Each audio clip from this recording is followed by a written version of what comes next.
Just 2 months after we took a look at Captain America, Falcon and the Hulk, the MCU is back with Daredevil Born Again on Disney+. So now it seems like the perfect time to take a look at one of the most beloved Marvel characters, and since Jon Bernthal is returning as the Punisher, we'll play as him in his sole Ultimate Alliance appearance. But we'll also check out a character that was allegedly meant to be the Punisher before he was cut from the game because of rights issues. So when I started making this video, I was thinking, who could I pair Daredevil up with? We've obviously got the Defenders, with Luke Cage in the first game and Iron Fist appearing later on. Or we could go with Elektra, but I have plans for another video with her. So instead we're going with the iconic pairing of Daredevil and Colonel Nick Fury. Just bear with me here. Nick Fury's costumes are quite basic, so we'll quickly go through them. We've got Classic, a stealth suit version, the Ultimate Samuel L. Jackson version, and an army variant of the Ultimate look. So we're actually going to start off with Nick Fury in this video because apparently Nick Fury is the Punisher. Just like the Hulk, the Punisher was meant to be in this game, but due to rights issues with THQ, they had to cut him out. However, instead of just taking him out entirely, they used the abilities they had already created to make the Nick Fury character, since they had already made the model for them. And just like with the Hulk, I can't actually find a reputable source for this, so I'm just going off what people were saying on GameFAQs 16 years ago. So it's hard to tell if this is actually what happened, since both of their powers are guns. Nick Fury / the Punisher has a sniper rifle, an SMG, can throw down mines, do some jujitsu throws, use a motion sensor to see enemies on the map, and use a cloaking device to hide from enemies. And all of it kind of sucks. It just feels like no matter what you do, you don't do any damage. And based on vibes alone, he's just not fun to play as. There's so many characters in the game with wild abilities, so why would you play as guy with gun? I actually realised while I was editing that I never showed off the ultimate attack, so I loaded the game back up and it took me 7 long minutes to build up enough points to do it. So is this actually meant to be the Punisher? I'm not sure. Like, they would have similar movesets, but it also seems weird for the developers to start making a bunch of characters that they don't even have the rights for. Either way, I will admit the Netflix Marvel shows are a big blind spot for me, but I don't think the Punisher has access to an orbital laser. In this video we won't be looking at Nick Fury in the other games, but maybe if he gets his own TV show again. So let's move on to why we're here, Daredevil. Daredevil obviously has the classic red outfit, the original yellow as seen in She-Hulk, the black armoured version, and a Marvel Knight version, which is just a darker version of the popular red costume. With these videos, I like to keep it movie or TV show accurate, so I just went with the classic one. Daredevil's simulator mission is very unique, because you can't see a thing, which isn't great for the video, but I do think it is a cool touch. So let's just go back to Asgard. He uses his billy club, and obviously his basic attacks are very similar to everyone else's. His first ability is quite interesting because he can grab enemies with his billy club, but he can also pull items towards them, even ones that are too heavy to pick up. Obviously this is quite situational, but I thought this was quite cool. The actual move is good too. It does a decent amount of damage, stuns enemies, and because of the range, it's super easy to spam. His next ability is just a heavier version of his melee attack. There's not much to talk about here, but it can be charged to stun them. He also has a boost that increases damage and shows enemies on the map. But his best move by far is shooting his whip through enemies. It does a ton of damage, it pierces through every enemy that it hits, and it's super easy to spam. Just like his next move, which hits everyone in a circle. This doesn't do as much damage, but it does put everyone on the ground. And these two moves combined make Daredevil very powerful. When they're far away, you can shoot the whip, and when they get up close, you can take them back down. Finally, he has a boost that slows down all of the enemies on the screen. This is obviously useful in combat, but it's also very useful if you're going for the Platinum, and specifically if you're trying to get gold in every sim mission, because it actually slows down the in-game clock, meaning you have a lot more time to get your points up. Captain Marvel has a similar ability to this, and she's a lot more powerful in general, but it's nice to have choices. His ultimate is just a big damage attack. And finally, he's got a charge attack, which honestly isn't great because you get hit so easy.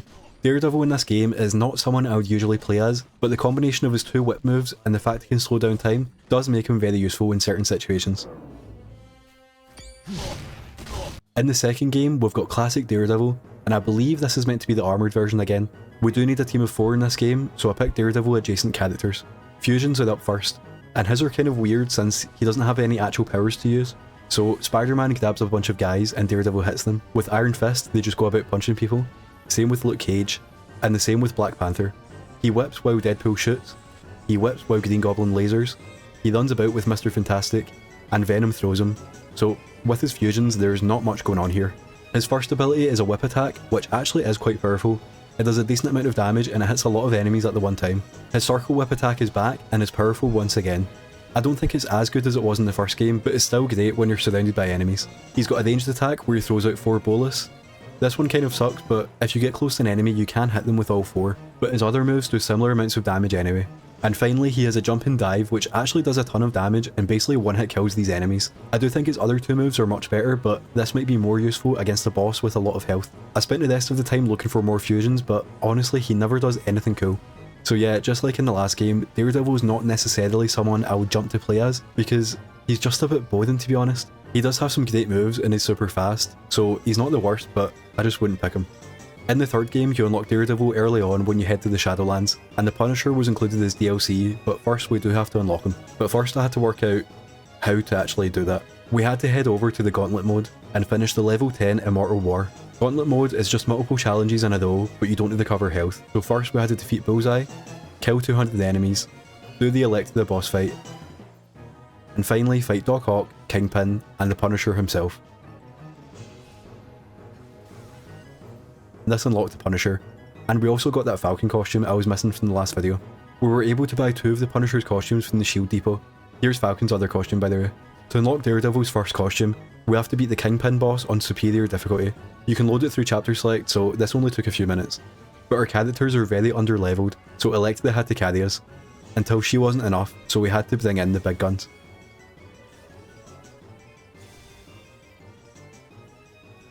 To unlock Daredevil's other 2 costumes, I looked online and apparently we have to use the Shield Depot again, but this system is just a bit of a mess because they aren't there. So we just put him in the black suit for now, and then we put the Punisher back in his default look. Like I mentioned in the last video, all of my characters are severely underleveled, so when I make these videos, first I do need to do a bit of grinding.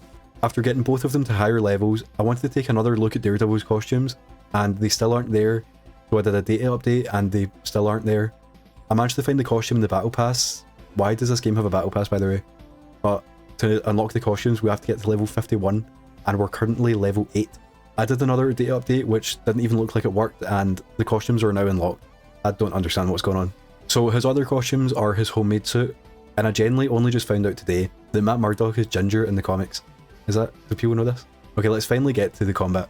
Just like the other games, Daredevil's basic attacks are very fast paced and his heavy attack is a big whip slam. His first ability is a bit basic and it's just a 1-2 punch, but it is kind of cool / annoying because he says I object every time you use it. I object. I object. I object. He also has a move where he spams attacks with the Billy Club, and his circle move is back from the first 2 games, but this one can be spammed until you run out of energy. In this level you do so much damage so it's hard to tell, but I think you can basically stunlock enemies with this one. Finally he has a boost move which increases damage to enemies hit in the circle. Honestly, I do feel kinda bad because there's not much they can do with him because of his lack of actual powers, but just like in the other games, I found him quite boring to play. The 2 moves you can spam are actually quite good, but that does mean I'm only using half his moveset. Obviously he's a very popular character, but I'm just not fond of this version of him. But thankfully I do find the Punisher quite interesting. His first 2 basic attacks are just swipes with his knife, but if you complete the combo then he shoots his shotgun. This obviously isn't anything crazy, but the fact his base attack has a little something to it is a great start. His first heavy attack is some shots with a machine gun, then he adds his pistol, and then he brings out a grenade launcher. Compared to Daredevil, who has a very basic attack, I think the fact you can actually describe how the Punisher's attacks work makes him so much more unique and just overall more fun. Mainly because his basic attacks actually do something and aren't just a way to build up energy for his actual abilities. Just like Nick Fury, the Punisher has a sniper which can be aimed, he can shoot his machine gun while dodging in any direction, he can shoot a multi-grenade launcher while dodging in any direction, and he's got a smoke bomb charge attack with his knife. Based on vibes alone, the Punisher is not someone I'd usually play as, but I actually love his moveset in this game. The sniper is super powerful, and his other moves just give him so much mobility. I think with him being DLC, it allowed him to spend more time on the character and make sure that he's actually fun, and that's made me even more excited to play as Morbius one day. His ultimate attack makes sense, and he basically just uses all of his weapons to do a ton of damage, whereas Daredevil just kind of does a big attack.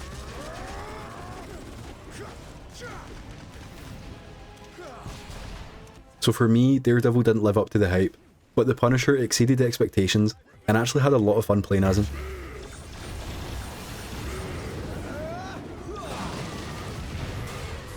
And with Kingpin defeated, we've got another group of superheroes to take a look at. Thanks for watching, and I hope you have a good one.